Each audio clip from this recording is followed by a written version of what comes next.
Voltron Network. Shall we begin? It's good. What's good, Mo? Back. Hello. I can't be asked. I'm giving up now. I've reached that point. Quarantine's my Well, this is life. it. See, it's just do what I do. Just have a load of black hoodies, right? It doesn't matter. I should. Sometimes they're a bit too hot. I'm a gown. It's more comfy. I don't have to take it off when I jump in the bed. This is my life now. I'm never going back to the world. They're You opening sleep up. with the gown on. Nah, well, occasionally when I just can't be asked. I've told you I'm giving up. I haven't shaved.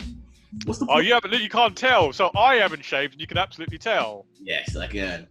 You got the salt and pepper thing going on. It's wisdom. Absolutely. Yep. Wisdom. This is what makes me knowledgeable. Haha. Dude, it's like they've slowly opened up London, just little bits and bits. Got more people on the streets. So there's some very strange things going on, right? So now you can apparently, as of today, Wednesday, you're allowed to go out and exercise for an unlimited amount, right? I'm telling you, if you exercise for an hour, that's all the bloody exercise I'm going to do for a day. No, I know, but some people are crazy, man. I don't get people that say they do it for hours, like 3-4 hours a day. It's like, what are you doing? There is a story in our news, which we'll get to later, about apparently how cinemas are planning to reopen. So that'd be quite an interesting thing to do. But otherwise, I think as far as I'm concerned, we've been told you're working at home for the foreseeable future. I have had no information, but I don't know how I can adjust. I've gotten into this routine now. Work, I go for a nap. I do a bit more work, watch a podcast, work, go for a nap again. I don't know if I can sit back in the office for like 9 hours. I don't know. I can't. Do you kind of miss the social aspect of being in an office and actually just having a conversation with another human during the day? I barely did anyway. Because I had my own little room in it, so I was kind of like isolated and someone would pop in now and again. Oh, right, okay. Because I had people sitting around me and then people would walk up to me all the time. Nah, I got my own little room, my own little isolation booth. But, dude, let's get into this. What's up, guys? I'm Eddie Reese Antonio, and this is Talking at the Movies. This is Mo. So, Mo, you looking forward to our Let's Talk old versus remake? The Departed versus Infernal Affairs. I am. I actually need to sit down and make some notes now while it's all still fresh in my head. Yeah, I should do that. I haven't watched The Departed yet. I'm going to do that later today. But yeah, watched Infernal Affairs yesterday. I decided to watch The Departed first and then watch Infernal Affairs. Okay, that's a weird one. Well, we'll talk about that when we actually do the episode. Yes. I want to question you about it. That's weird. Yep. Why? No. Guys, would you watch a remake? Before you'd watch the original? I guess loads of people. Hold on. So just to make it clear, I have seen both films before. Did you remember Infernal Affairs? No, I did, yeah, because that was, I think, one of the first films to get me into foreign movies. Obviously, I've seen Jackie Chan stuff before, but like in the 90s, they were all been dubbed. So this was like the first movie I remember watching that was made in Hong Kong, watched in its native language, just thought, wow, that's amazing. Look forward to that then. So yeah, guys, our originals versus remake, that episode will be a bonus. Probably drop on the weekend. What else been happening, Mo? What have I been watching? Should we do letters first before we get into what we're watching? Because it's taken us 3 weeks to do this. Right, okay. So we had a request from one of our regular listeners, Kamran, who asked us, what are your 5 favourite futuristic movies? This is a difficult one. But I decided to break it down. Let me get down to this. Number 5, RoboCop. Ooh. Can't go wrong with RoboCop, man. Unless you didn't grow up with it. But even now, we did a rewatch like a few months ago. It was still good. We still enjoyed it. Oh, it's still a great film. Still a great film. Love it. We are talking original RoboCop here, right? Of course. Who is going to choose that abomination of a remake? I don't know. I know you and Salem love your remakes because you're always so happy when there's talk of a remake. I just wanted to double check. We're open for new things, but no, that it wasn't terrible, even though it got reviewed terribly. But no, original all the way. Number 4, Back to the Future 2. It's a bit of a loophole, but it counts. It's mainly based in the future. So yeah, that one, love it. And number 3, Aliens, the second one. No. Number 2, Akira. Ooh, If anything that had to be live action. And number 1, Blade Runner. And honorable mention, Ghost in the Shell. So have you done this ranking as in these are like your favorite futuristic movies or movies set in the future, or are you doing them based on the futuristic world that they depict? All encompassing. It's about, one, you have to enjoy the movie, which I Yep. do, but I also have to enjoy the way that they depict the future. So Yep. it's both. I take in consideration both. Cool. So my number 5 would be like one of the best depictions of the future I've seen. Just a funny one was Total Recall. Oh shit! Yeah, I The forgot about that one. original Total Recall. Yes. Okay, you get that one. And then I would go on to, and now this is going to be a bit of a loophole one, and I know you're going to like argue with it, but Star Wars. Oh no, we spoke about this one. It might be set in the past, but it's in the our future. future. It's our future. Refuse. It's a future. Refuse. No, That listen, does not they've got happen. faster than light travel. They've got Galaxy robots. They've got far lightsabers. We've got none of that technology. It's our future. It's in the past, a long, long time ago. Listen, The I'm putting it down. It's futuristic the movie. at the beginning represents now for us. No, it's in the future. So number 3. Qualified. Number 3, Blade Runner. And I'm doing this on the futures that they depict. And that is an incredibly beautiful looking future. Which Blade Runner though? Can't say both. Or I like the original, the aesthetic of the original. It looks like it really looks and feels like a lived in, breathed in world. For some reason I didn't think you liked the original one. I've only actually seen it the once. Saw it quite recently. When I bought the 4K disc, and that was the first time I'd sat all the way through it. And it's about like 25 different cuts of that film. Yeah, was this before or after you watched the new one? So no, this was before. So this was in anticipation of watching the new one. I think they timed the release of the disc just prior to the new film coming out. So number 2, I would also probably go with RoboCop. Mm-hmm. It's a very dystopian setup looking future. A more realistic future in the sense that things go to shit. Yep. Place to live. But ultimately, the best futuristic movie is any one of the Star Trek movies, because that is the future that I hope we get to, where... Which one? All of them. No, one. Come on. Star Trek. Right, well, the best Star Trek movie is The Wrath of Khan. Okay. My favourite one to watch is obviously the one with the whales. Oh, God. That's the worst one. The Greenpeace one. Greenpeace stuff. No, that's a really important message about like how man is destroying the world around him, right? And basically not really caring about all the other species that are on planet Earth. Yeah, have you seen the footage of what's happening in Wales? I don't know how old it is. It might have been a few weeks ago, but literally, like their high street, their main street, completely taken over by sheep. You see her really? in their main high street. It's just insane. Just taking Well, over. it must be really strange for animals right now, right? That essentially we're like, depending on where you live. I guess if you're in a big city, it's probably a little bit different, but they're probably very used to seeing people around. I saw a fox out in the street at like 4:00 in the afternoon the other day. Yeah, I've seen bear foxes, so many more. In India, they got like elephants that's going through their villages that would never usually go in there. Fucking bears in like Canada. I love it. I can't wait for the films. In about 2-3 years, the TV shows and films that are going to be made and inspired by all of this, it's going to be great. Oh yeah. Oh yeah. So we really have that whole movie set in the pandemic to look forward to, right? Imagine all those cheap movies where it's all just inside one house. Someone's killing somebody else. Someone's having a virtual romance. Yes. Even better, the ones that start with based on a true story. That's going to be even better because, crazy shit's happening right now that we don't know about. Okay, then you also said best. Now, you have to be specific with this. Was it best animated or best anime? Because I went with animated. But did he also... I believe it was animated. Okay, so best animated shows. I had to really rack my brains for this. I know I'm going to forget a few that I'm going to be so mad that I forgot. But South Park, number 5. Death Note, number 4. Venture Brothers, slept on classic that I love, number 3. Naruto, number 2. And Rick and Morty, number 1. Oh yeah. Rick and Morty absolutely had to be there. So that was all. You didn't have any 80s ones in there.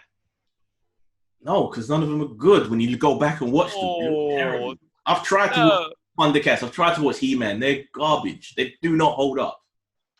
Really? Not even He-Man? I'm trying to remember what he used to watch as a kid. Come on, man. What? Not even the Care Bears? No. Or the Smurfs? No.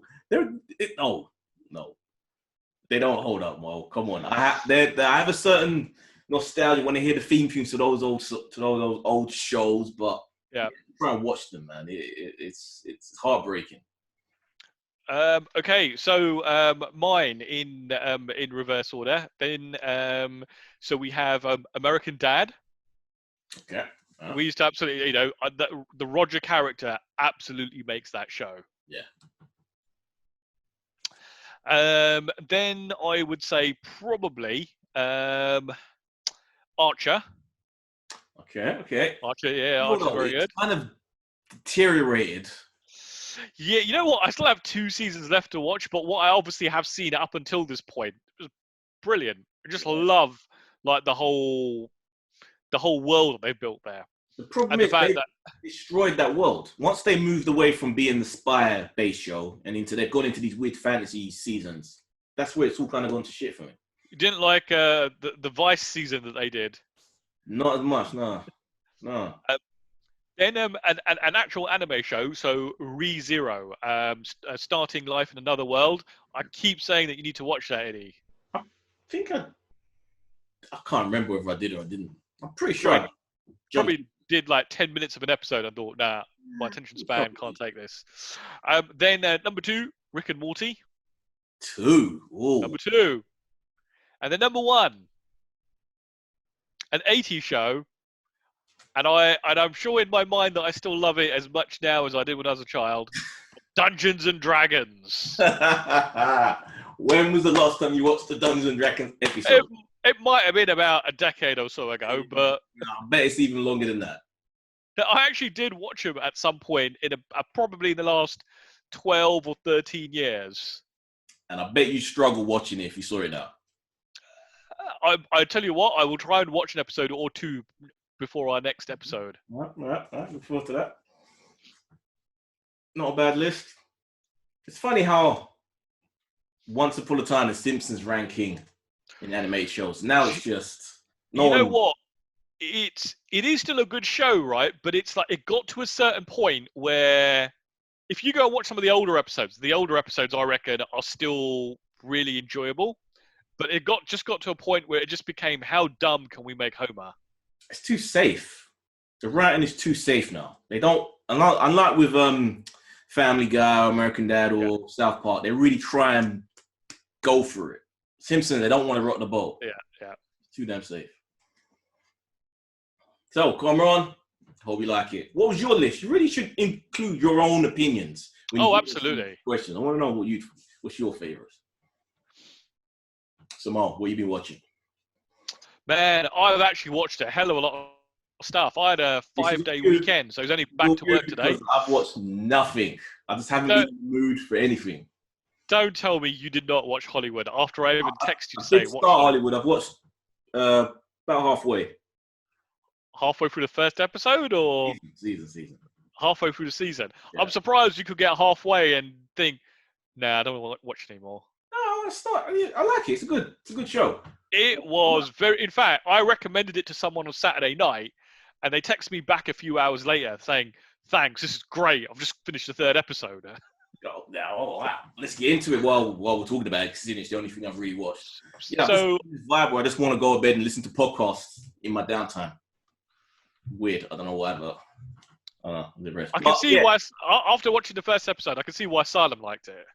Yeah, I was. This is why it's pissing me off that he's not here, because I swear this is his experience in his head of what he wanted it to be like when he went to Bollywood, when he tried to make it there twice. That he'd have to become like a male gigolo. Yeah, Red Boy, sell his soul, live the lifestyle. It's very important to state that this really is a fairy tale, right? It's absolutely, there's no basis in reality for this show whatsoever. True. What? These are real I mean, people. there are elements of them real people. So that obviously Rock Hudson is a real people. Yeah, His agent, yeah, his agent's a real person. But like, so say for Rock Hudson, right? And, oh damn, I can't spoil it for you. Well, what? You can spoil Because it. because what happens to Rock Hudson in this show doesn't happen to him in real life. So they Just see what I mean? do the Tarantino and switch the end. So it's not switch the end. So it's like, okay, so you know, Rock Hudson's character is gay, right? Yeah. And so can I spoil a little bit of the last episode? Yeah.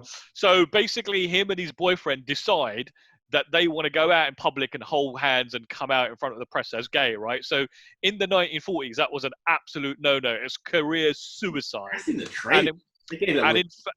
And in real life, that was all kept under wraps. Under like basically, his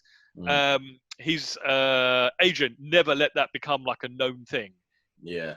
Okay. Yeah. So they kind of they soften the end a bit.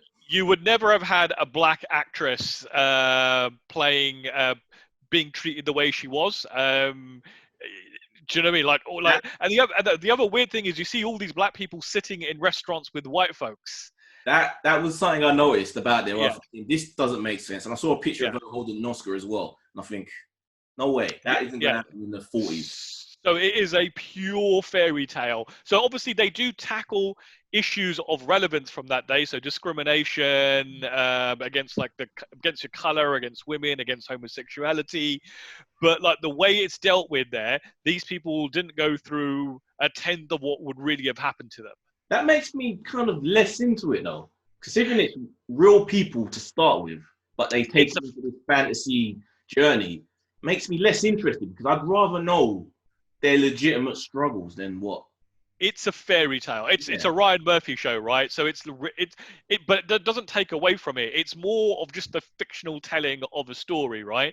Which essentially has more of an upbeat ending than a real show would have. I don't think I'd want to sit in this day and age right now or watch a really depressing show about a black guy who's written a movie who wants to try and get it made and against all the odds just can't. That's real, man. It is real. It is real, but this is like I said, it is you have to go in accepting that this is a fairy tale. You know what I liked when they were showing the Chinese actress, the one who May Wong, the role that got an Oscar for the actress that got it. Yeah. And just seeing her, just bitterness that just ate her alive and just destroyed her life. Like, how much of that really was there? All these shattered dreams and the pool parties. Did you think this while you're watching it? That this is what Bryan Singer was living. This is what he was trying to recreate in the 2000s. It's the Hollywood lifestyle, right? You can see it started right there, right at the beginning. That whole couch casting thing, couch thing was right there. The way have you seen the first meeting between Rock Hudson and his agent? Yep.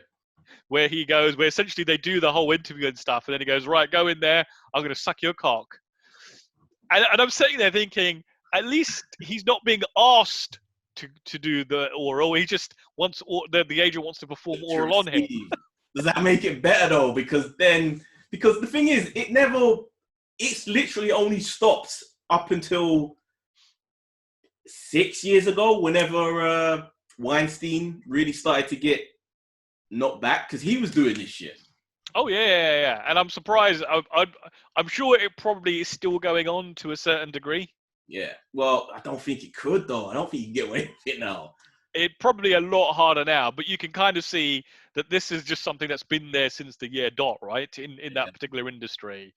I've got to give a shout out to Sheldon from Big Bang Theory. I'm struggling to remember his real name now, but he was absolutely superb in this. Yeah, he was believable. It really didn't take long for me to just accept him as this Yeah, Yeah. you can really see why he'd probably want to go for a role like this now, because it's so far removed from Sheldon. No one can like accuse him of saying that's the only thing you can play, because in this he is mean. He's an absolute like just horrid Piece of shit. Jeremy Piven style entourage agent. Yeah.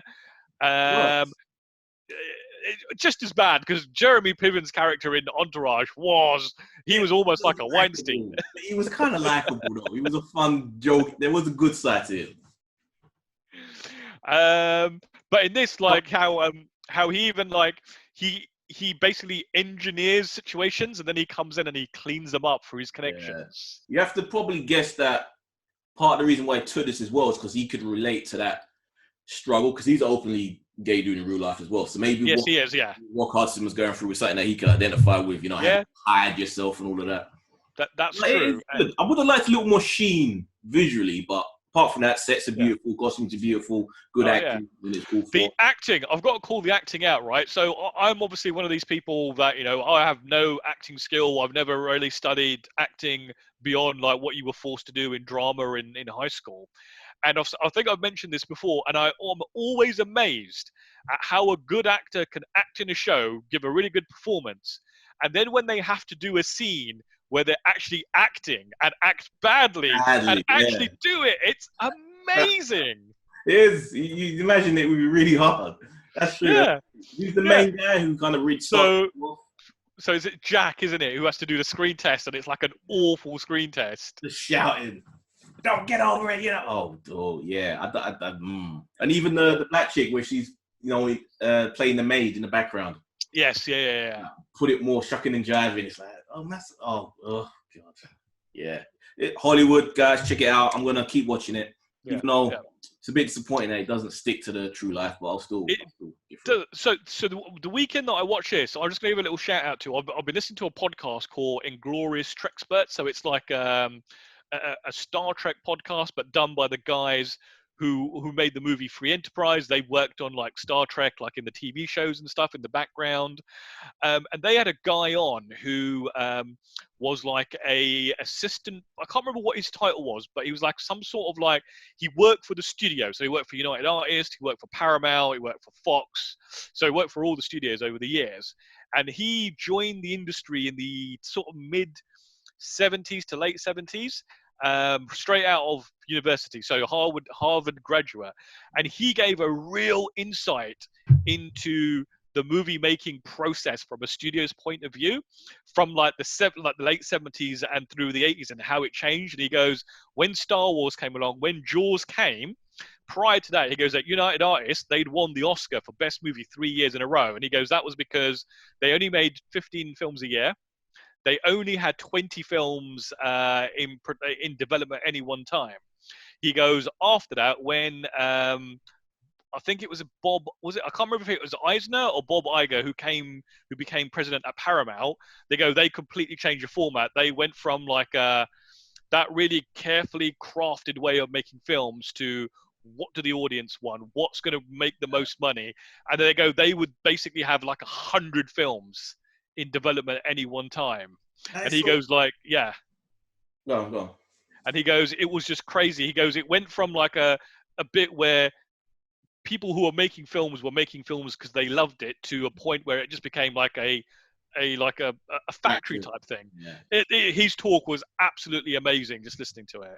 That is so crazy. Like, if I owned a studio, would I have 100? Like, why? How can you even release that? I don't get that way of thinking, because you can only put a film out every month. So why would you have more than 12?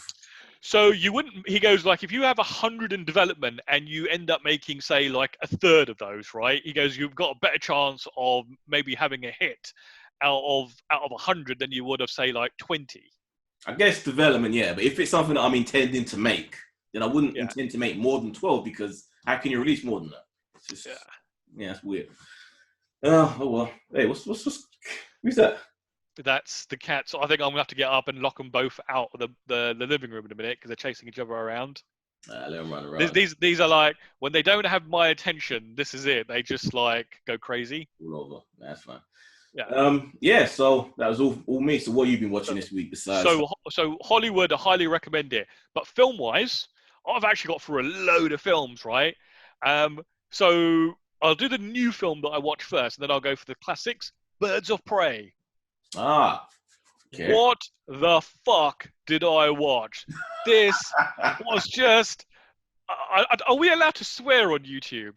Yeah, fuck it, go. Can we, this was just a piece of absolute shite. It wasn't that bad. Hey, I struggled to sit through this film. There's two What good a things about this film. The aesthetics, it looks really nice. Yeah.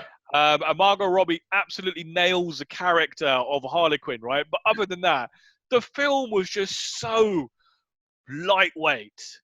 I guess I had zero expectations going in. Yeah. I had the trailers looked terrible. Had no belief that I was going to enjoy any of it. So when I did watch it, I thought this was not as bad as I expected it was going to be in my head. So I was able to have fun with it. There were things I didn't like the kid, the girl. The whole movie was about a chick who'd swallowed a diamond and they had to wait for her to poop it out. It was pointless.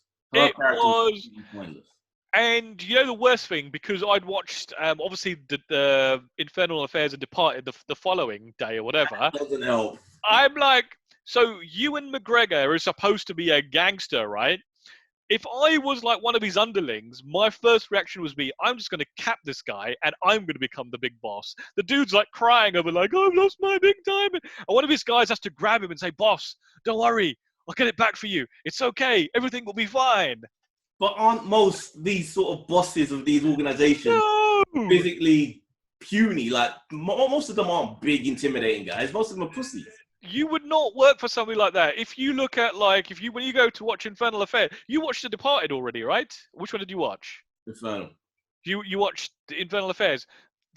Sam, like, he didn't really bust any heads or anything, but he looked like he could absolutely like the fat destroy. Guy. Yeah, the fat guy. Like he could scream and shout at you. Pussy. No. You wait till you watch The Departed and see Jack Nicholson. I remember Jack. Yeah. Completely different. It's different. It's different energy. Yeah. Just Ewan McGregor just did not come across as like a mob boss. El Chapo does not look like a guy you should be scared of, but obviously you should if he was still out, if he wasn't in prison. No, I cannot say. It's not a long film, but I really struggle to keep my attention on it. I would give this a 1. I never want to watch it again. Oh, I was thinking. Never want to watch it again. I was thinking, should we up our ratings meter from a 5 stars to a 10, just so we can give a little more nuance in our. Well, I think we just need to be more clear with the 5, right? So a 1 would be never watch again. Yeah. A 2 is something like, if it was on TV and I had nothing else to watch, I might watch it. 3 is, okay, that's a pretty damn good movie. Should seek it out and watch it. 4 is excellent. And 5 is just go and watch this right now. Yeah, but I don't know. Sometimes you want a little bit more. Sometimes it doesn't feel like a 4 or a 5. You kind of want somewhere. 4.5. If you feel like 5 is good enough. I mean, if you want to go to 10, we could go to 10. It'd still be a 1. Oh, God. It's even worse if it's on a 10 meter. I literally would never want to watch it again. And the whole thing, this was like, you could absolutely tell. I'm all for girl power. I'm all for like having a female lead and a female director, right? But this just made all the men in the movie just stupid. Yeah, that was something I did not like. How I'm supposed to believe that Harley Quinn can take on a whole prison's worth of dudes. Oh, I completely forgot about that bit. That bit at the end, like where those 3 women with no superpowers whatsoever, managed to take on all of those guys. Yeah, that was a bit weird. What about Mary Elizabeth Winstead, her Huntress character? Yeah. So she was really good. I do like her because obviously, I'm a fan of hers from, what's that film? The Scott Pilgrim. Yeah. So she was very good. I'd like to see like a film or not like her backstory because that sounded really interesting. Yeah, that little section. The whole family was assassinated. Yeah, I wanted that film. That's the film I wanted this to be. That was really. And then watch her train to like become an assassin. Yeah. But having said that, she's got the most stupidest weapon you can imagine. A crossbow. Yeah, but that's that Hawkeye, Green Arrow shit. Like, it's just once you really think about it, it's just dumb. One shot, reload. One shot, reload. At the very least, it should be more believable for her than it is for Hawkeye, because at least that's a crossbow Yeah. is more maneuverable than a full-on arrow. Full actual crossbow type thing. Not if you had the one from Dungeons and Dragons where the arrows just magically appear. Oh yeah, oh shit, yeah, I remember that. Why hasn't that been a See? live action film? Did you ever see that commercial that they made? Mate, I've seen the live action film and that was rubbish. No, I mean of the cartoon. Of the cartoon. Yes, I've seen the commercial. The commercial was brilliant. Yeah, that's what I want. That would be cool. Anyway, Yeah. so 1 star. Yep. What else did you watch? Right, so a couple of classic films. So kicked off Friday with Eastern Condors. Have you seen that? Oh, yeah. Sammo Hung. Yeah. So I wasn't looking forward to watching this because I'm not really into war films, but absolutely loved this film. Dude, It was really good. Golden Harvest. It's never about the fact that it's war. You just know that it's going to be action, wicked. That final action scene of them. Oh yeah. Insane. Him and So the whole film itself is really corny, but it's just really cool, right? It's obviously Sammo Young, Yin Biao gets like a starring sort of lead in this, does some really amazing sort of athletic stuff in this. Has a really weird like hairstyle, like proper 80s fringe covering over like one eye and thing. But and also the leading actress in it. I don't know if you're aware, but she actually in the mid-90s became Sammo's wife. Yes, and I believe they're still married. Oh, I didn't know that. But yeah, just that whole last scene was just absolutely fantastic from action-wise. But the whole film itself was just really good. Yeah. That's why I need to rewatch. I've got it somewhere over here. I need to dig it out. I've actually been listening to the commentary track over the last couple of nights, but I didn't realise.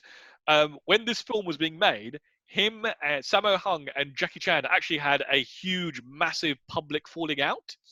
And Sammo Hung essentially took every named actor and stuntman out of the country to.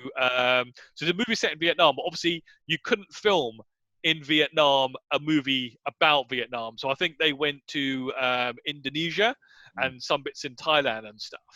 And so whatever movie Jackie was making at that time, I think it might be Police Story 2, suffered because like basically all the people that he would have normally got to be in it and rely on just weren't available. Suffered? Have you seen Police Story 2? I don't think. Oh, Police Story is great. Didn't suffer at all. So I'd give Eastern Condors a 4, which takes me right on to Police Story 3. Wow. This is the Michelle. Yeah. This is, so it's directed not by Jackie this time, it's by Stanley Tong, who also did Rumble in the Bronx. Yeah, I don't like Stanley Tong films. So you can tell straight away that it's not directed by Jackie. It's got a much more cinematic look to it. It is like a lot more professional looking from a pure camera movement and that kind of thing, right? Official sheen. But yes, more sheen, yeah. Doesn't make it a better film. And I was really surprised because Police Story 3 seems to be really highly rated amongst Jackie Chan fans. I did not think it was anywhere near as good as the first and the second. If the first is a 5-star film, the second is a 4-star film, this is a 3. 4.5 just for that part. 4.5, yeah. I mean, it's the second one I think suffers a little bit from just having a sort of overall sort of like storyline as to who the bad guy really is, because it's mostly the bad guy from number 1 is still pulling the strings, but he's in a bed and it's really the lawyer. But it's I still enjoy it. But number 3, I would give it a 3. There are some great moments in it. I loved all the stuff with May in the hotel in Malaysia, where Jackie Chan basically has told her he's going on a training mission for a month where he's really undercover. So he bumps into her in Malaysia and she thinks like he's cheating on her, and he's basically having to call her a whore and say, leave me alone, go away. It's I remember being disappointed by this when it came out. Really being excited for it. Oh, they're doing another Police Story. And then when it came, just thinking, it's not the final action stuff's really good at the end because it's got that helicopter, it's got Jackie holding onto that ladder as they're flying across the city. Some of that stuff, is really good. The fight on the train, Michelle Yeoh basically taking the motorbike, onto the train. And when you watch the end credits, you actually realize it is actually her and not a stunt person, and you see the ones where it goes a bit wrong.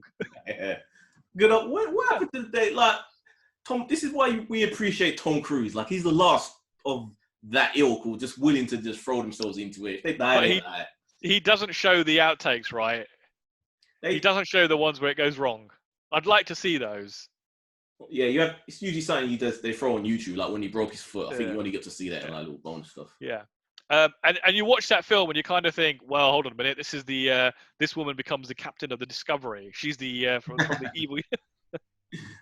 Yeah, very disappointed with that one. At 3, it's an entertaining film, but it's not one of the best. Nah.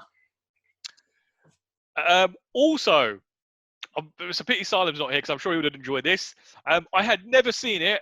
I know you're going to find this hard to believe. I'm trying to plug all the classics in my backlog, right?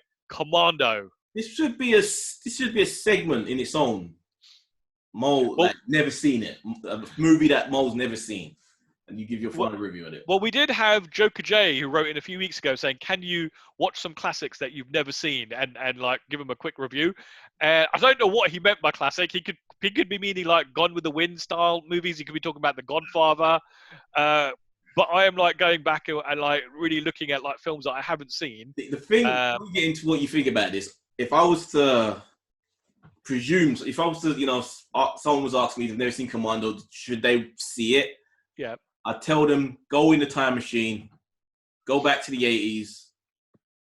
Yeah, it came in the 80s. Yeah. And be 12 years old when you watch it. Because I don't know if it's something that can translate into being a movie you watch as an adult now in 2020.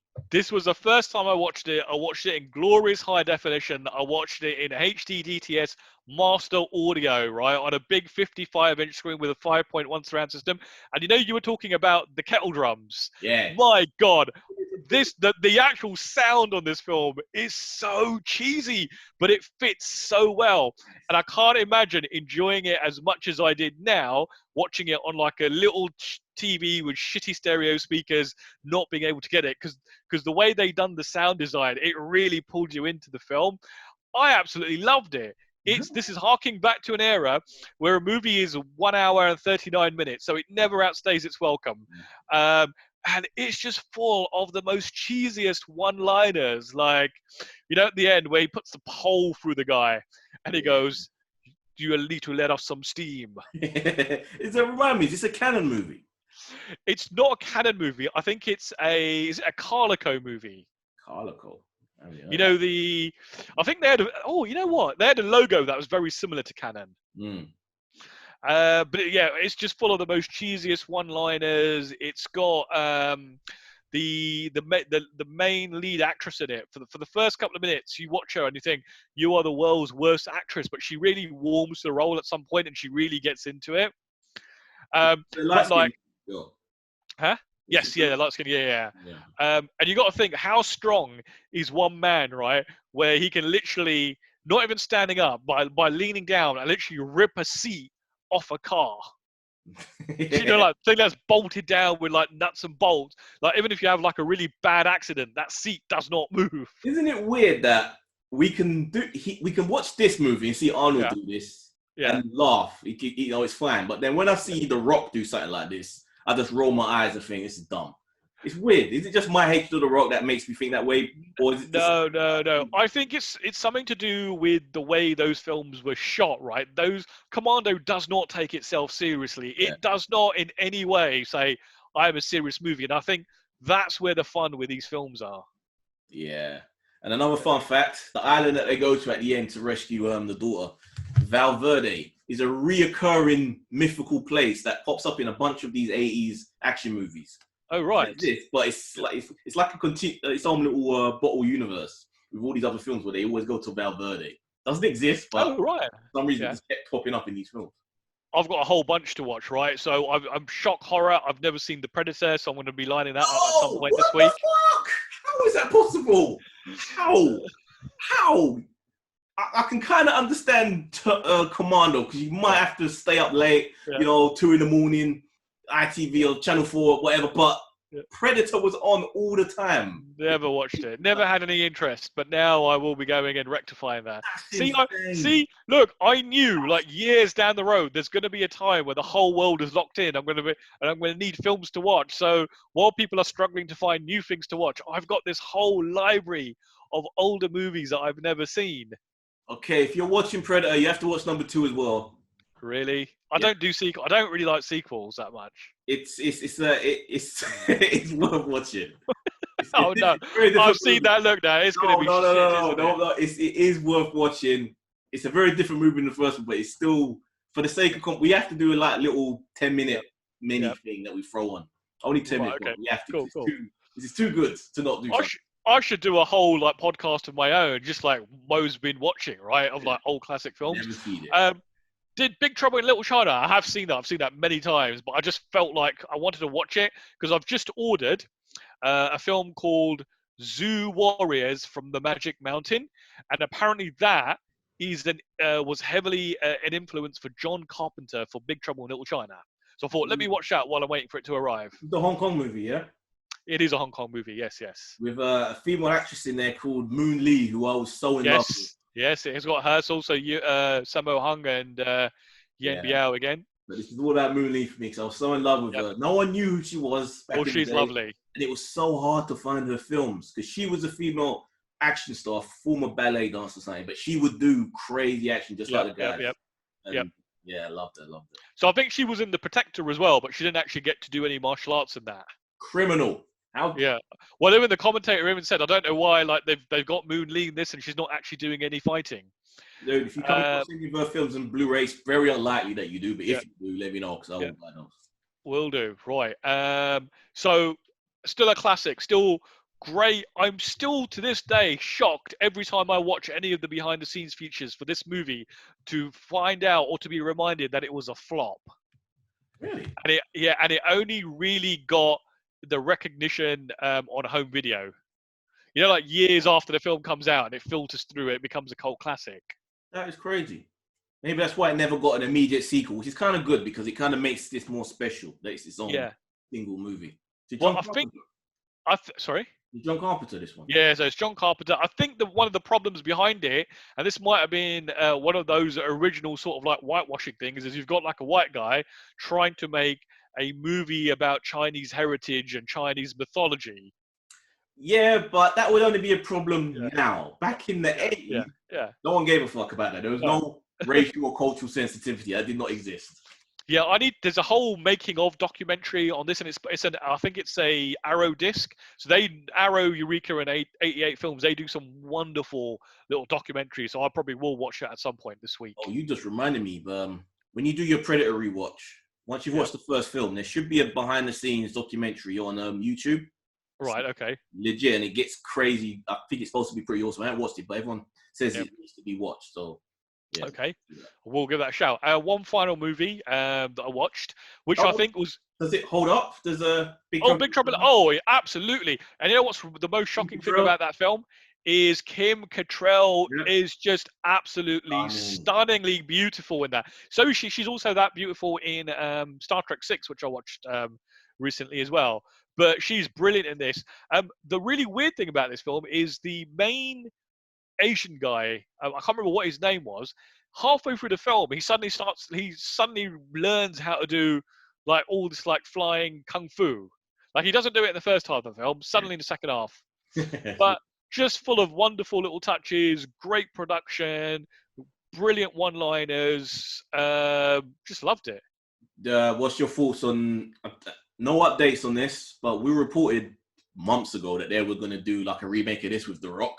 Rock's every fucking way, but what's your opinion on that? You know my feelings on remakes. Any movie made in the 80s onwards, right? You don't need a remake. Unless you're bringing something new to the table, at which point, why do it? And we're going to have a really good discussion about bringing something new to the table in our Infernal Affairs v Departed show, because that's exactly what happened in that remake.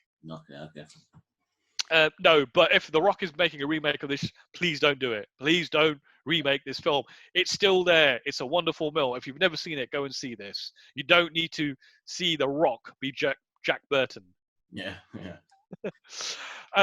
And the last film that I watched since last week, I think might have started a whole new wanted me to go and track down a whole bunch of like horror comedy B movie style films. So it's a film called The Burbs with Tom Oh, Hanks. thanks. Yeah, love that film. Love it. So there was a time, if you were a kid in the late 80s, early 90s, and you used to rent movies from a movie rental store. So kids, if you don't know what movie rental store is, go and YouTube it. Yeah. Because I'm sure there are probably people out there now who are old enough to have never been inside a video rental store. Anyway, if you'd rent a tape, chances are there would be a trailer for The Burbs on there. Yeah, that's how we used to find out about films back then. You rent a movie and you watch the trailers. I remember watching this as a kid and not liking it. All the subtlety, all the satire, and it's a very clever film, and it flew over my head. So as a child, I was like, "There's no action in this, and it's not funny." It was Watching funny. it as an adult, It was you funny. actually see the genius in it. Dude, I remember seeing this as a kid. I don't actually think I knew what it was. I think we just had this videotape that my mom's friend just left. And I thought, let me watch this. And I think right from the point that they find that bone in the garden and they do that, they just kind of like bringing it back and forth to the camera. That's when I realized, I'm loving this film. This is hilarious. I mean, and seeing Corey as well, one of the... Oh yeah, Corey Feldman. Feldman, that was it. Yeah, it's just too... I wanted to live there. That's what I loved about this film. It was I want to live in that suburb. It's just beautiful. That street was just beautiful. It's all backlot stuff, right? But the houses just look so nice. Yeah. It all just looked like go out for a walk in the evening. It still looked like it was really nice and hot. And it just looked. I know what you mean. You look at it. I think that's one of the whole things. If you look back at 80s America films, they were the most efficient propaganda machine in the entire world, right? Because you'd watch those things and all you wanted to do was go to America and live in America and consume everything American. Yep. Definitely. But like the film, what's really sad about a lot of these 80s films, and I've got to say, the Blu-ray for this, right? If you like this film, I'd suggest you go and buy it because the restoration that they did, film just looks amazing. And the really sad thing about these sort of films from the 80s, right, is if you go on IMDb afterwards and you start looking at a lot of the actors, a lot of the actors like were born like there's a couple there that are born in like 1906, right? So they've like long since died, like died at the tail end of the 80s or like the early 90s, and you're kind of like, man, and you have this morbid curiosity to see, is this person still alive? And you have like, I bet he's dead, and you're surprised when they're alive, but someone really young has died. Dude, it's crazy. I can't remember where I was listening to, but not like old people's homes, just regular ones that people can or could before the corona shit could go and just spend time with the elderly people. Yeah. If you were to go to one in like California, you wouldn't realize it while you were talking to like these elderly people, but so many of them we were talking about Hollywood. So many of those people who were in that world of Hollywood, who are actors, directors, producers, the younger ones. Yeah. They're in those old people's homes now. Really? Yeah. And like no one knows. Like there was silent movie stars, old Hollywood. It's crazy to think that some of them are still there, but they're just forgotten about in these old people. Oh yeah. It's amazing, right? Even if you look at, Star Trek's a really prime example, right? William Shatner, born in like something like Shatner. You just see it, you know that it's Shatner. Is he born in like 36? 1936? It's amazing to think that that's just mind-boggling, like how long ago that was, and some of them are still kicking around. Yeah, it's great. Yeah. Highly recommend The Burbs. Easily a 4. Yeah, absolutely. His fat buddy, he's died, didn't it? Because yeah. So he was the one. So he was the one who died young. I think he might have been from either pneumonia or cancer. Yeah, that's weird. I remember him in a lot of those 80s films. He was good because he was funny, he was charismatic, and then he just kind of vanished. Yeah. What happened? You didn't really know back then. Yeah. What happened? They just vanished. I think one thing I will say about this film, right? It's like it's a satirical look at like suburban life. End, because our neighbors are different. They must be up to something, right? So if you were to remake that film today, they'd probably be like Muslims or Mexicans or like immigrants. But then it turns out that they were what they thought they were. So it's Yeah.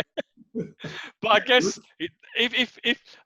if they weren't that at the end of the film, there'd be like no payoff really. yeah, that's true. But you couldn't remake that because then it's like suspecting someone's a terrorist, but then it turns out they are at the end. And it's like, what's the moral of the story? Yeah. Don't trust foreign. If you think they're terrorists, they are Yeah, terrorists. yeah. Yeah.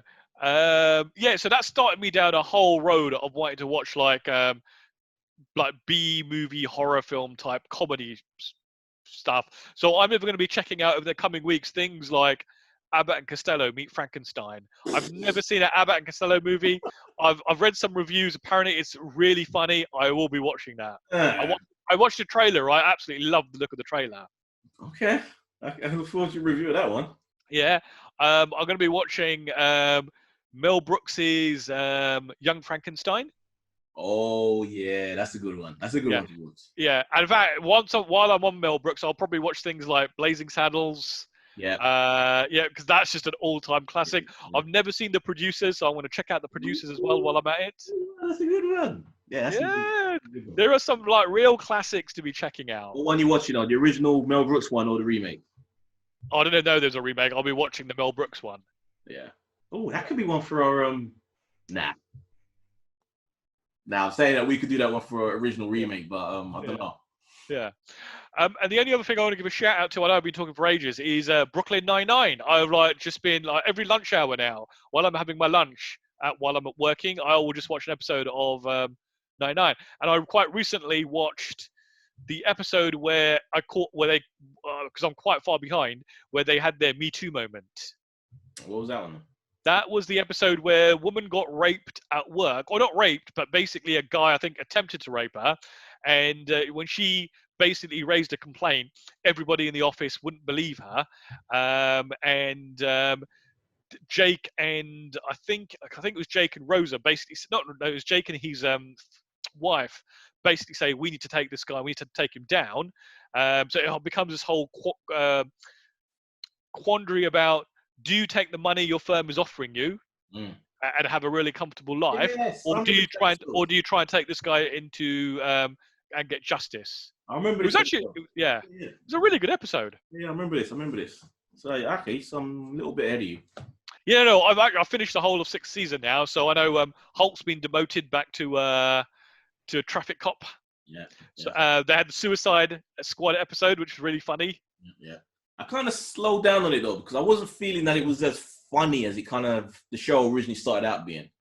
I will get back to it. It's still fun to watch, but yeah, it wasn't laugh out loud. Yeah. So that's everything I've been watching. Yeah, not bad. So let's do this. Let's transition into the news. Have you not watched anything? No, I told you, Hollywood. That was it. All I've been doing is listening to podcasts and just chilling. That's all I've been 3-day weekend. Yeah, I just I'm quarantine life now, man.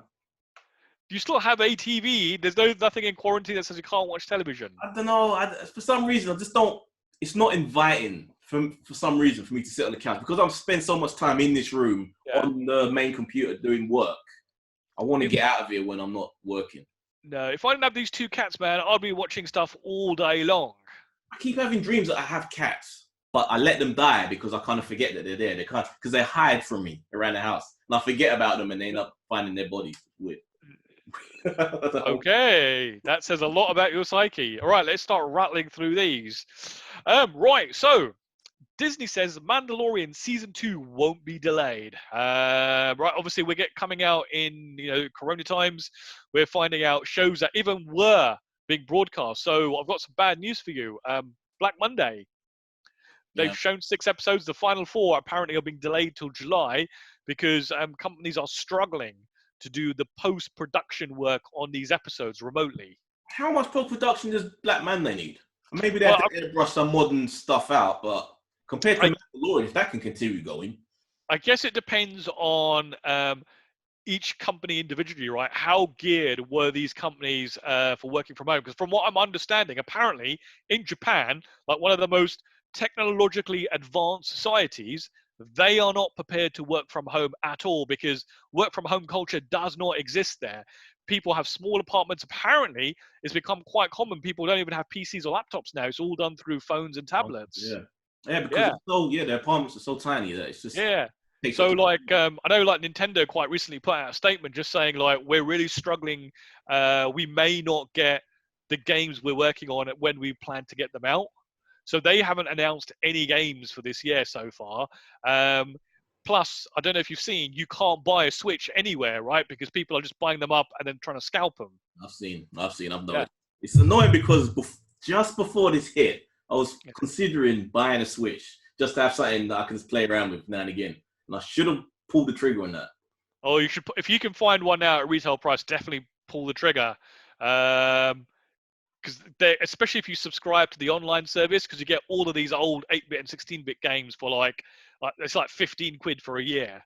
Wow, that's not bad. Yeah, really, really cool. So Mandalorian, I'm kind of surprised. I expected that to be delayed. Possibility, because remember we saw that behind the scenes documentary of how they shoot.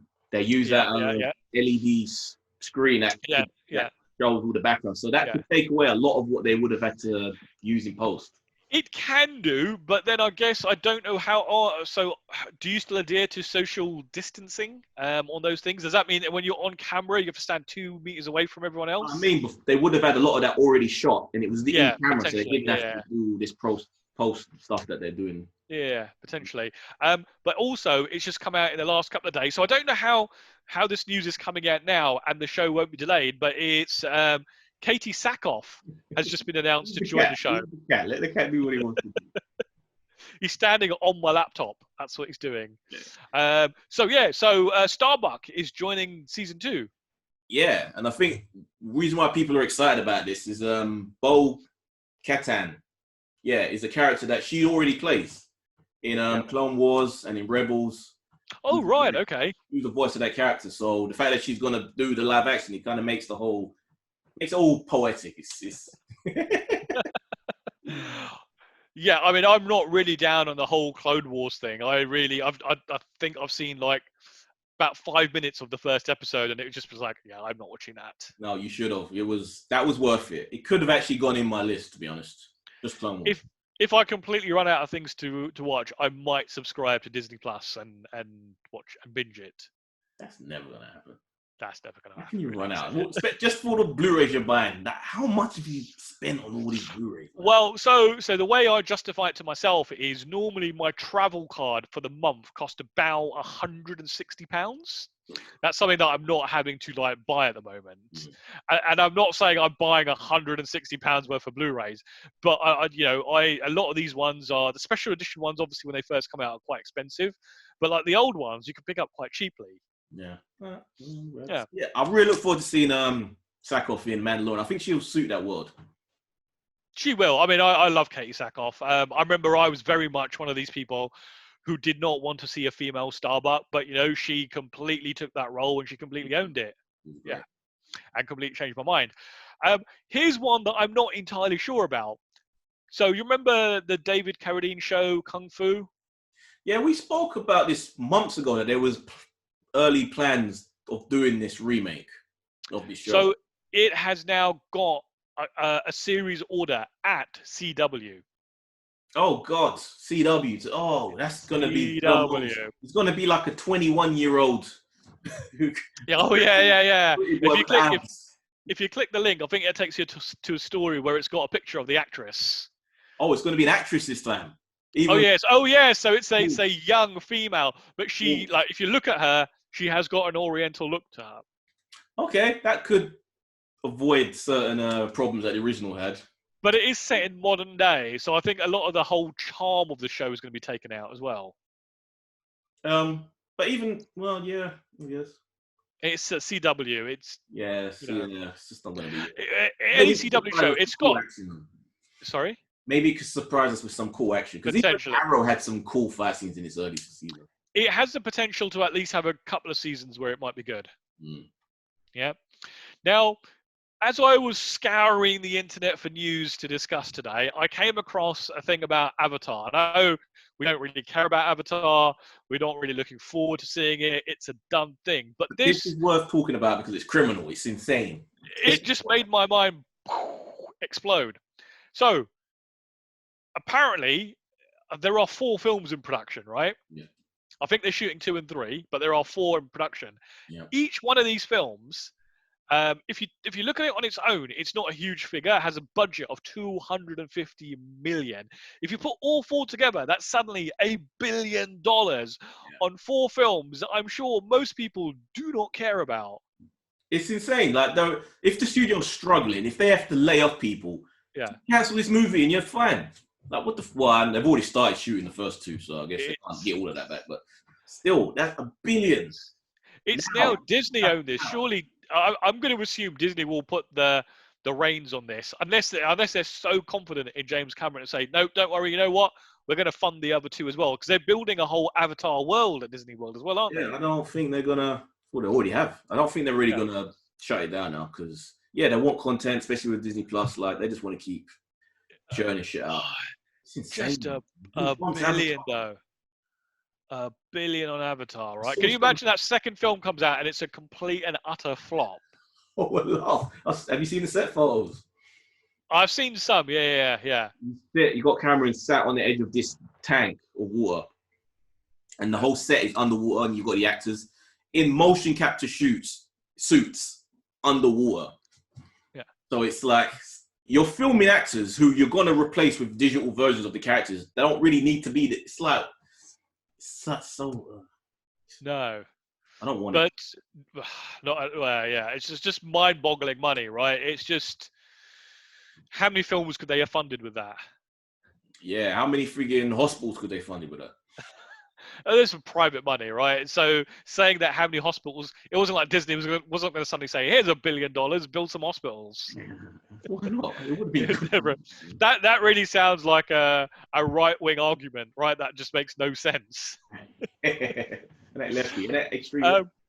No, that's not a left-wing thing. That'd be a right-wing thing, right? It'd be complaining about corporation. Ain't that more left-wing, liberal? Right, here's something that's quite interesting, but I think this is probably just like clickbait bullshit type thing, but I've seen it pop up in a couple of places over the last couple of days.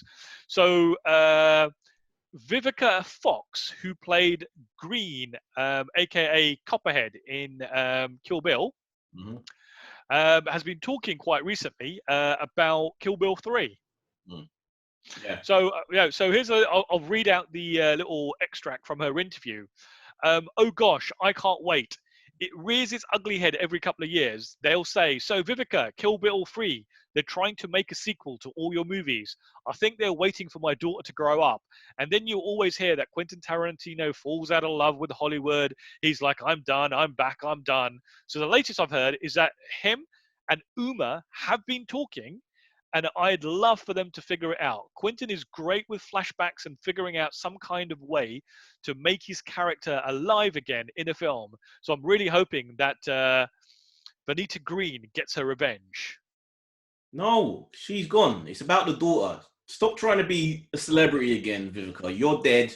You're 50 years older than you were. You can't play that character no more. So stop trying to be like, we saw you with a knife in your chest. Go away. Yeah. Well, we also see the bride died as well, right? But she managed to survive. No, she happy ever after. She gets a kid. Yeah, no. I mean, at the beginning of the film, you see her like all juked up and stuff. Yeah, she gets shot in the head, I guess. Yeah.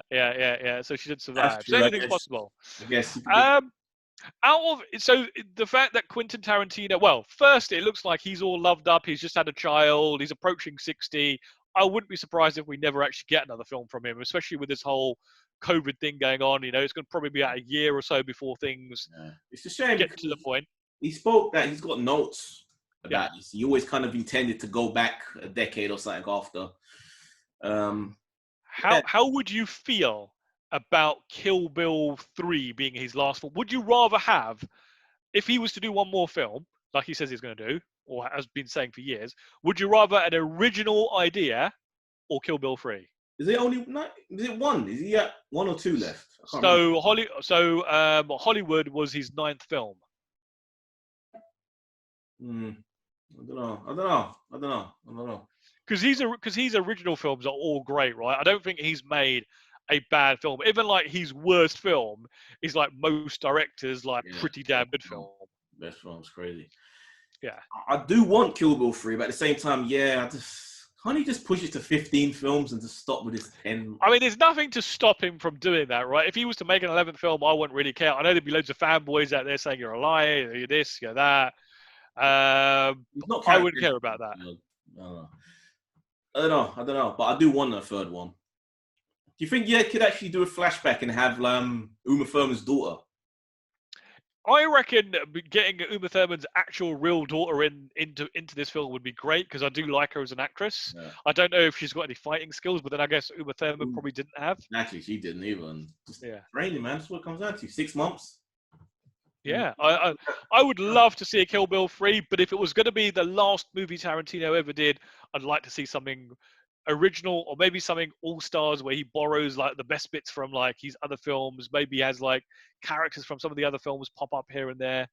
Maybe like a Pulp Fiction style film. What do you think of the possibility that he writes it, brings someone on as a director, but he ghost directs it as a pseudonym or something? It depends, right? Because he really has a unique voice when it comes to directing. There is no one else like him in the Western world. Yeah. If you watch foreign films, you do see a lot of like where he's got his influence, but in the Western world, there is nobody like him. It's true. There is always something missing from the films which he writes but doesn't direct. Like what? Dusk Till Dawn? Good film. Good film. Well, I mean, actually, having said that, True Romance. True Romance again, Oliver Stone. No, True Romance was Tony Scott. Wasn't Oliver Stone. True Romance, yeah, you're right. I'm talking what's it? I'm thinking of Natural Born Killers. Oliver, yeah. Yeah, that was a bit too overcranked. Yeah, but he wrote the he wrote the script, and I think it must have been rewritten and really removed from like his original vision. I guess it all depends who he brings in. I actually see him probably going and doing something at like Netflix, like a longer show, shorter run times, like over like 7-8 episodes where he can just go to town. Like what he did with Hateful Eight. Well, that was more of a taking his film and like chopping it up into like bite size with additional stuff. This would be like a TV series made by Quentin Tarantino. Actually worked. He did work though doing Hateful Eight. The segments. They actually works as little shows, little episodes. Yeah. Right, what have we got here next? So, very quick one. Dan Harmon of Rick and Morty fame did a little show. You just reminded me just by saying his name. I've been watching Community. Completely forgot. Oh, you've been watching Community. You completely forgot. Yeah, I completely forgot. Oh, hold on a minute. Wait. So when I started watching Community last year, you're like, Salim, look at this. You're watching good stuff. Mo's watching Community. I just want, I kind of bounce back and forth between this and Psych. I need that background stuff, that one making food and dinner. It's a great show. Don't be afraid to admit it. Yeah, ain't bad.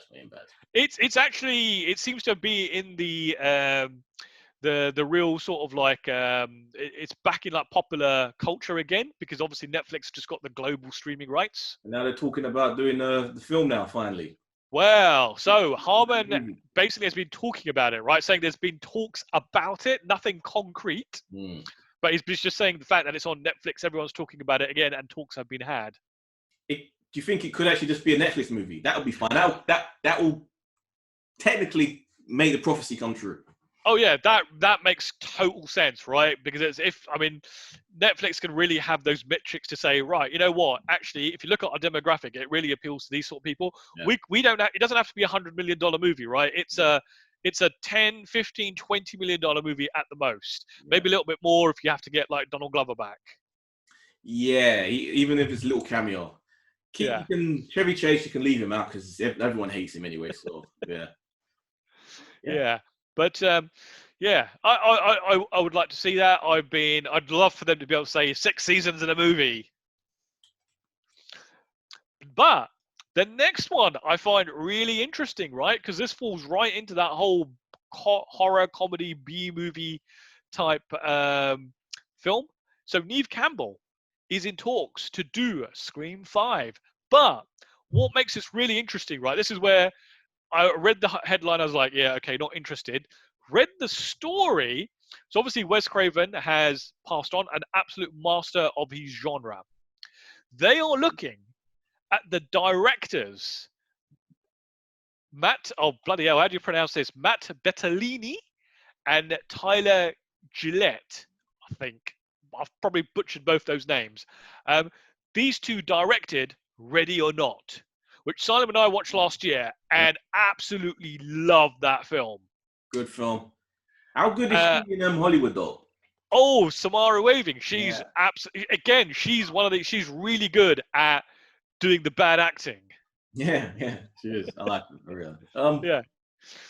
Mm, Scream 5 with those two, so they brought so much of energy to that movie. It wasn't an original film, but they packaged it all up in such a way that for the hour and a half or 100 minutes, however long that film was, you just had a rock and roll good time. yes, yeah, it was a lot of fun. Scream, Ghostface coming back. Yeah. You know, what's really surprising is I didn't even know there was a Scream 4. I probably forgot. Like, yeah, they got to a point that once you get past number 3, like, what's the point? You're just really squeezing the rag. I don't think I've ever seen number 3. I don't know if I've seen the first one, definitely. And the only thing I know about number 3 is Jay and Silent Bob are in it. Of course, you would know that one, wouldn't you? Yeah, I can't say. I like the directors. Ready or Not was a lot of fun, so maybe they can give a bit of life to it. But beyond that, I don't really care much about Scream. So, but I'll check out a trailer to see if it's any good. But does it seem like without Wes Craven, it just seems like a hollow exercise? Not really, because Wes Craven was making great films in the 80s. In the 90s, Scream was fun, but it wasn't great, and the sequels weren't that great. So it can be replaced. Someone else can come in. Fine, it's not. But the first one is still is a classic because it's not through it. It's a very satirical look at like horror films and slashers. So, Amazon apparently looking to buy the AMC theater chain, which would include like the Odeon in the UK. Yeah, that could be interesting. Could be a little very interesting. Drawing the lines, because if they buy that, would they still be willing to air limited releases of Netflix films? So, well, obviously, a lot of the mainstream theaters don't show the limited screenings of Netflix films, right? Where I think Amazon will probably come more into their own. They're obviously used to running a marketplace, right? So they essentially sell to the highest bidder anyway. So they might not be that hung up. But what suddenly the thought that came to me was they are a huge dominant player, right? In the market, in everything that they do. These were the guys. So if you think about AMC basically saying to Universal, we're not going to screen your films, or we're not going to screen your films in our theaters that have a cinema and digital release on the same day. Amazon are the guys that basically told Google and Apple, we're not selling your stuff under your terms and conditions. They didn't stock. You couldn't buy like Androids and Chromecast and all that sort of stuff on Amazon for years. So they've got absolutely no problem like basically hitting back at the big players. True. And also, how would the payment system work? Will there be like a Prime Plus? I would love that. And include, a monthly or yearly subscription to the cinemas? That would be great. Even if you couldn't get like a yearly subscription, if you were a Prime member and you got like 20% off a ticket, or you got a free upgrade to a VIP seat. Yes. Just little things like that. Because that Prime stuff, I know it does encompass a lot of things. So I think it'll be difficult to stretch to like an ultimate pass. Yeah, that's why Prime Plus. That's why you just add the plus, just add a little bit more. Do it. I don't care. So everyone, friggin' 5 companies own everything anyway. So, what's the point? Well, a few cinemas ain't going to make much difference. Yeah, but it's just absolutely fascinating just to see them go into that space, especially when they'll be able to screen or probably give preferential treatment to their own films. Because obviously, there's Amazon Studios, they've got their own stuff. So if they can't get those out into other cinemas, they can absolutely get it out into like their own chain. Now in Hollywood, or not in Hollywood, in the US, there is a law that says that was basically put in the 40s, but they don't really pay heedance to it anymore, saying that if you were a movie studio, you were not allowed to own theaters. Yeah, I remember that. I remember hearing that. Yeah, no. But no one seems to be really talking about that too much, so I guess it won't be no. There's other companies make a big fuss and try and lobby. But apparently AMC stock surged by almost like 53% on these rumors. Okay, shit. If they Um, do you think Disney be like, okay, if you can do it, then well, I guess Amazon, while they have like a studio output, they're not like a huge movie player. Like Disney is like the dominant force there, right? So I guess if you can get away from the whole Disney's a very family friendly sort of orientated lovey dovey company and we all love them. If you actually look at their business practices, they're actually just as bad as any other big oh, yeah, company. oh, I yeah. would dread to think what they would do if they owned a nationwide or global theatre chain only screening Disney films. Crazy. Imagine if you want to see this film, you got to go to that theater. If you want to see Universal or Warner Brothers one, you got to like trek across town. That's gonna be inevitable. I can see that happening, man. It's already slightly started happening with the Cineworld Odeon thing. Certain films will only get shown in certain theaters over here. So yes, yeah, it's not gonna be good. That's No. why you leapfrog and just do streaming if it comes same day. Yeah, the money just isn't there in streaming, right? Unless they basically drastically up the price for what streaming service is, and we know people just won't pay that. Well, it Like goes 10, back but music though. even now you have like Netflix is like 10 quid, and Disney Plus has come along $6.99. People go, I'm dumping Netflix. I'm not paying $10.99. That's that for $6.99. Yeah, you don't get the same. But hey, man, it's like music. There's no real money in the streaming, but they had no choice. It was the inevitable. That's how it's gone. And now CD's gone, get their little pennies, and they still get. Yeah. The Corona effect, right? So I mentioned earlier, Black Monday having a few issues. Discovery season 3. Apparently they were hoping to get like the first batch of episodes broadcast in May, but they've put out a statement, or not statement. There's been an interview where some of the behind-the-scenes guys have been talking about how unfortunately it's taking longer to post produce the show in. Remotely, and unfortunately one of the things that they've had to trash, and I hope they go back and fix this later, is apparently season 3 won't have an orchestral score Oh shit! because you can't get an orchestra together. That could be interesting though if you had like a synth John Carpenter style score. That could be interesting for Star Trek. It would be interesting, but I won't like it, and I hope if they have to use that once this is all over they can go back and rescore it, and when you have the Blu-ray you can choose between the two. I'm into the synthesized music, like creepy John Carpenter sort of 80s vibe to it. I'd be into that.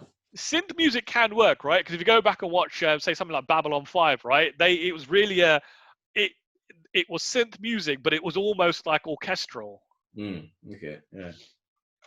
Yeah, and obviously, in the last few days or week or whatever, we've had the Prime Minister of the UK come out and give us some information about how they plan to come out of this lockdown, and it's about as clear as mud. It's kind of like go to work but don't use public transport kind of thing. Which, if you live in London, if you live in any metropolitan city and you take public transport, probably scratching your head and going, how do I get to work without taking public transport? How freaking rich these people are because they got their own chauffeurs and they can take helicopters. It's like they don't realize that people have to actually get on buses to get to places. They do. Well, actually, I'll say British politicians are a little bit more in touch with that kind of thing because they do actually take public transport. I think obviously like Boris was the mayor of London, so he knows how the infrastructure works here. And for years and for decades, they've been making it more and more difficult to take your car into London and forcing people onto public transport. So now it's not impossible, but it's not easy to take your car into London. The View cinema chain has basically laid down some information as to how they plan to come out of this lockdown and basically allow people to come and watch films. And they are saying things like apparently they're looking at reopening July 4th for Independence Day. That doesn't happen here anyway.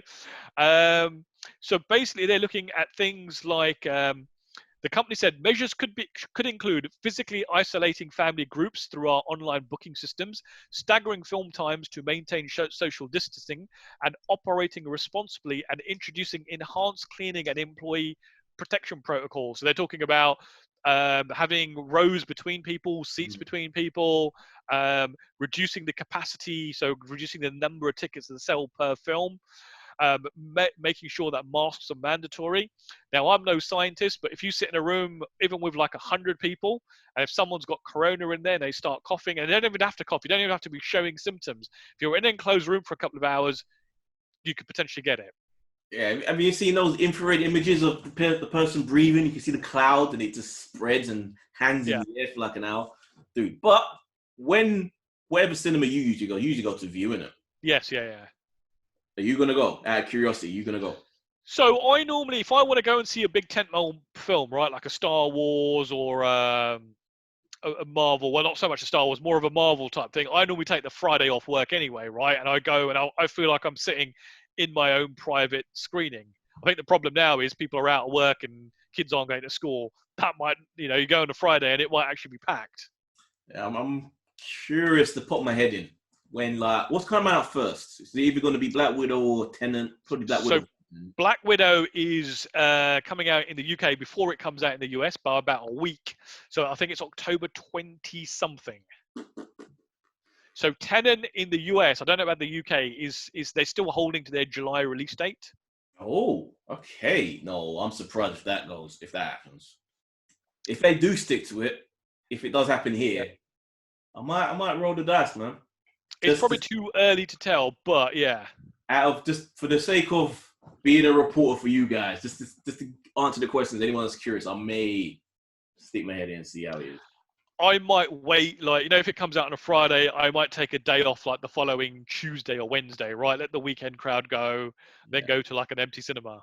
That's the thing, though. Is there going to be that weekend crowd? Is there going to be that rush? Are people going to be feeling that they are? You've seen it. I think people are fed up. I think basically the minute you open a little bit of that floodgate, people will just start going out, right? Yeah. There will be people who won't. There'll be like you and I who are kind of sensible and will think about these things. Silent will be straight down there. He doesn't really. I don't think he's too worried about that. I think there are a lot of people who are. Basically, you and I guess we're kind of introverts, right? We can quite happily just sit at home, watch telly, keep ourselves amused. There are other people who, for them, this is like a jail sentence. Yeah, they need to get out. Yeah, I'm going crazy, man. Yeah. Away. So, what else, Mo? Is that the last one? That's the end of our news. Oh, so guys, not much else to say. Check out our Let's Talk Rush Hour. Back to the Future. Did you watch that? I never actually watched it. The Back to the Future reunion. I started watching it the other night. I didn't, but I've heard very good things about it. Apparently, it was very good, so I might try and watch it over the next couple of days. This is with Josh Gad.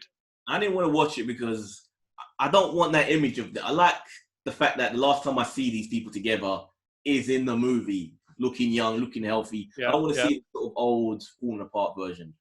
I used to think as a child, I thought Christopher Lloyd was old, right? But he wasn't old at all in those films. But yeah, guys, check out our little season. Now we're going to switch over to originals versus remakes and give that a look on our YouTube channel. And this will be on YouTube if you're listening to the audio version.